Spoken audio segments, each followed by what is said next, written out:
வணக்கம். Queen cars Salem. நான் Swift ஒன்று போட்டிருக்கேன் பாருங்கள். 2010 மாடலு விஎக்ஸ்ஐ டைப்பு பெட்ரோல் வண்டி. 2 ஓனர்ண்ணா. 80,000 கிலோமீட்டர் ஓடி இருக்கும். வண்டி எஃப்சி முடிஞ்சு போச்சு. இன்சூரன்ஸ் லைவில் இருக்குது. வண்டியில் எதுவும் வேலை எதுவும் இல்லை. ஒரு சில்லறை செலவு மட்டும் ஒரு ஒரு 10 ரூபா இருக்கும், அவ்வளோதான். ஆஷிட்டீஸ் இருக்கிற கண்டிஷனுக்கு 2,20,000 கொடுத்துடலாம். ஐடியா நீங்கள் மட்டும் கூப்பிடுங்க. வண்டி நம்ம ஆஃபீஸில் தான் நிற்கிது.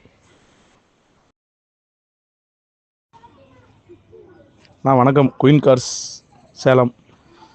நான் ஸ்விஃப்ட் ஒன்று போட்டிருக்கேன் பாருங்கள். 2010 மாடலு விஎக்ஸ்ஐ டைப்பு பெட்ரோல் வண்டி. 2 ஓனர்ண்ணா. 80,000 கிலோமீட்டர் ஓடி இருக்கும். வண்டி எஃப்சி முடிஞ்சு போச்சு. இன்சூரன்ஸ் லைவில் இருக்குது. வண்டியில் எதுவும் வேலை எதுவும் இல்லை.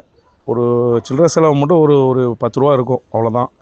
ஆஷிட்டீஸ் இருக்கிற கண்டிஷனுக்கு 2,20,000 கொடுத்துடலாம். ஐடியா நீங்கள் மட்டும் கூப்பிடுங்க. வண்டி நம்ம ஆஃபீஸில் தான் நிற்கிது.